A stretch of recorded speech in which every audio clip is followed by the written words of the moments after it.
गेलतात तेव्हा पोरगी किती चांगला स्वभाव आहे पाहिला गाडी का गोरी पाहिली.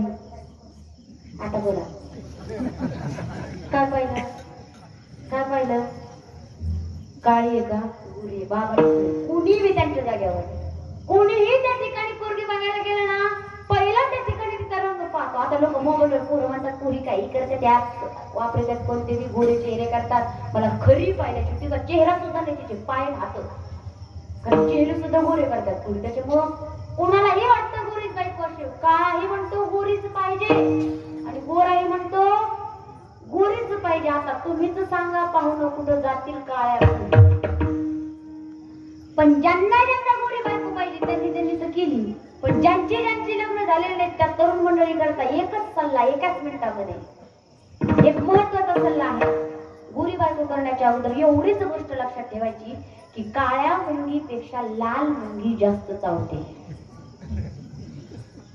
काळ्या मुंगीपेक्षा लाल मुंगी जास्त चावते. कळलं त्याला कळलं ज्याला नाही कळलं त्याला उद्या कळलं.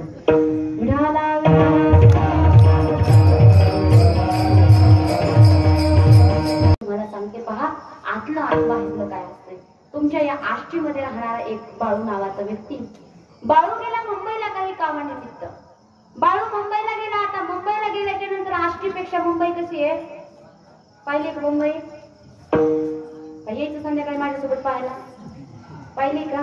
आष्टीपेक्षा मुंबई मोठी आहे आणि एखादा आष्टीतला मुंबईला राहायला जर गेला आणि परत कधी आष्टीत आला तर इतकी शायनिंग मारतो महाराज इतकी शायनिंग मारतो. तिकडं काय लोकांचे घर झाडण्याचे का काम करीना पण आल्यावर एवढी कलेक्टर एवढी शायनिंग असते त्याची सुटण बुटण काय काय तो थाट वाटण.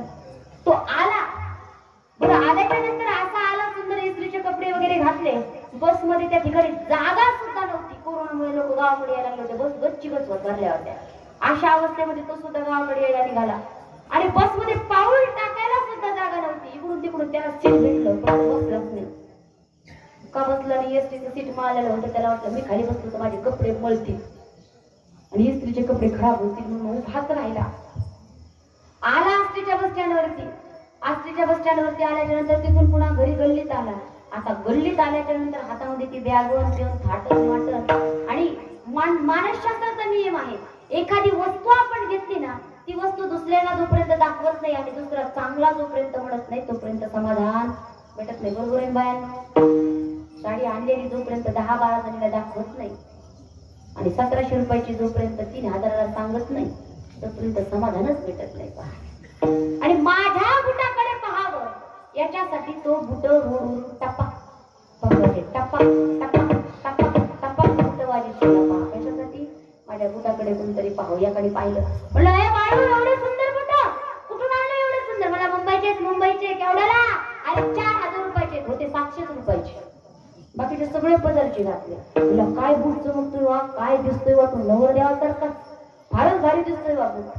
कौतुक केला आनंद वाटला त्याला. घरी गेला पण दुसऱ्या दिवशी गल्लीतून येताना साधी स्लीपर चप्पल घालून आला. मग तो रामू म्हणला का रे बाळू कालचा बूट तुला फार छान दिसत होता भारी दिसत होता का बरं नाही घातला. तो म्हणला नाही घातला असं पण न घालण्याचं कारण एक होतं बाहेरून दिसायला फार सुंदर होता चमकणारा होता पण आतून टोचत होता चावत होता. मग आतून आसायला पाहिजे का बाहेरून दिसायला पाहिजे. पटकन बोला पटकन पुरुष मंडळी बोला. बाहेरून दिसायला पाहिजे का आतून आसायला पाहिजे. हा बोला कोणतरी. पुढे जायचंच नाही तोपर्यंत काय पाहिजे आसायला का दिसायला. आतून आसायला पाहिजे. अडकिले कमी संतांची मदवरी कृपा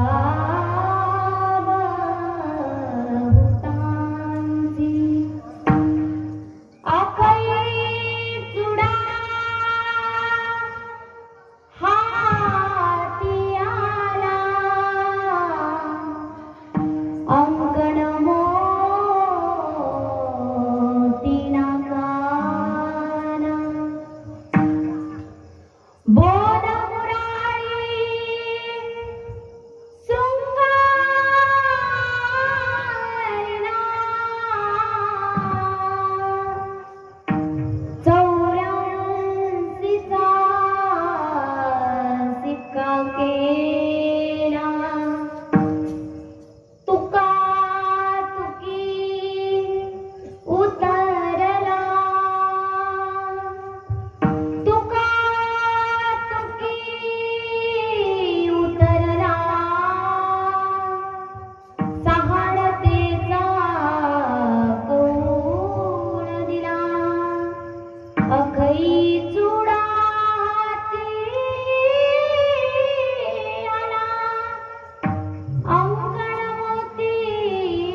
संतांची मजवरी कृपा बहुतांची अकई चुडा हाती आला अंकण मोती नाकाला नारायणं नमस्कृत्य नरं चैव नरोत्तमं देवीं सरस्वतीं व्यासं ततो जयमुदीरये जयति जगति माया यस्य कायादवस्थे वचनरचनमेकं केवलं चाकलय ध्रुवपदमपि यातो यत्कृपातो ध्रुवोऽयं सकलकुशलपात्रं ब्रह्मपुत्रं नतास्मि नमो विठ्ठला राजया पांडुरंगा नमो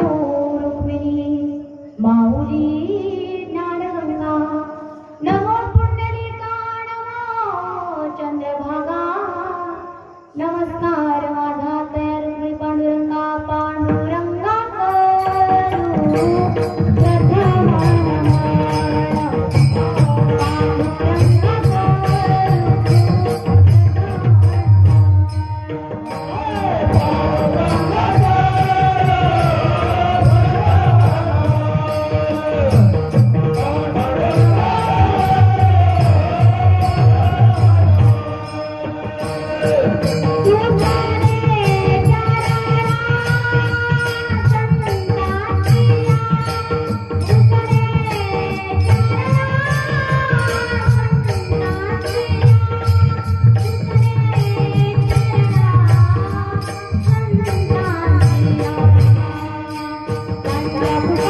संत सम्राट विश्ववंदनीय जगद्गुरु तुकोबाराय यांचा अतिशय उत्कृष्ट 4 चरणाचा स्थितीपर प्रकरणातील सेवेकरता निवडलेला अभंग विढाला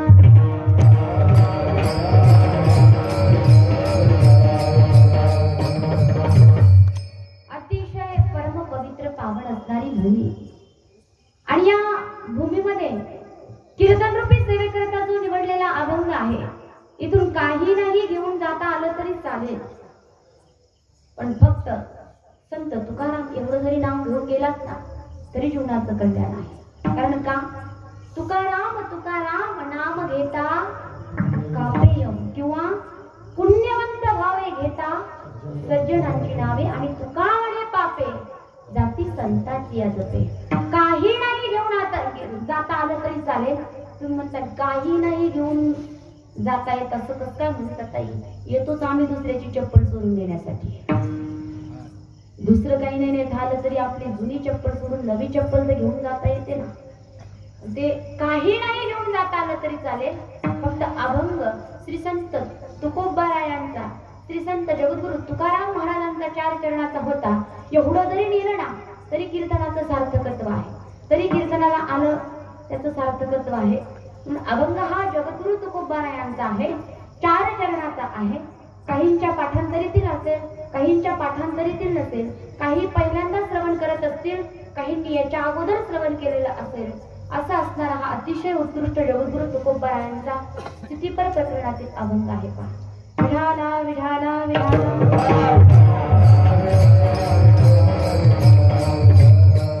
4,500 महाराजांचे अभंग.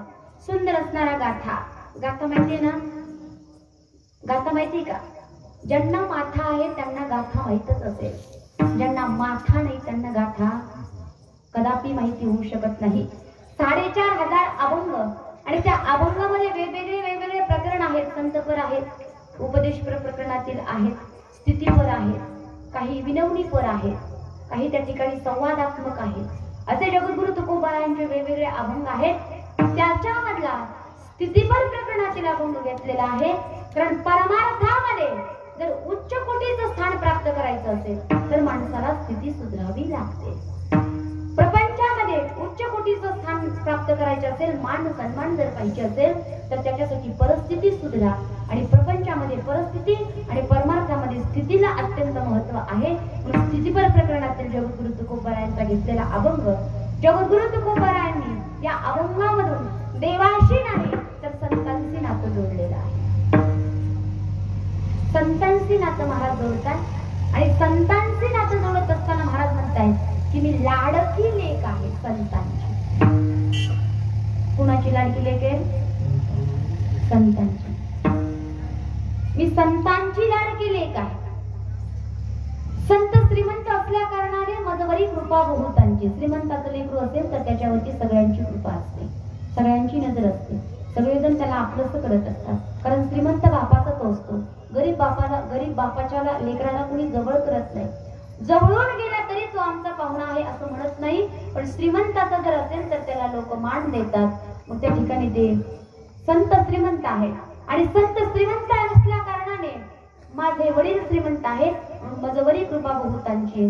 लेख कितीही लाडकी असू द्या महाराज, कितीही लाडकी असू द्या, पण लेख हे परक्याचं धन आहे. त्या मुलीला घरात ठेवून जमत नाही. एक ना एक दिवस तिला दुसऱ्याला द्यावंच लागतं आणि एक ना एक दिवस तिचा विवाह करून द्यावाच लागतो. जगद्गुरु तुकोबाराय म्हणतात मी लाडकी लेक आहे संतांची. माझ्यावरती सगळ्यांची कृपा आहे. पण माझ्या आई वडिलांनी माझा विवाह करून दिला. कोणाशी? जो कधी जन्माला येत नाही आणि जो कधी मरत नाही अशा अविनाशी पुरुषाशी माझा विवाह करून दिला.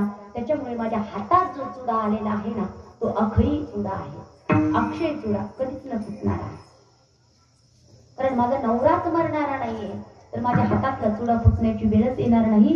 म्हणून अखई चुडा हाती आला. सुंदर असणारा अंकड मोती नाकात आहे. विवाह झाला, पतीच्या घरी गेले. पतीच्या घरी जाऊन परत या ठिकाणी माहेराला आले आणि माहेराला आल्याच्या नंतर जो न्यायला मला आला ना त्याचं नाव आहे बोध. बोधरूपी मुराळी मला न्यायला आला.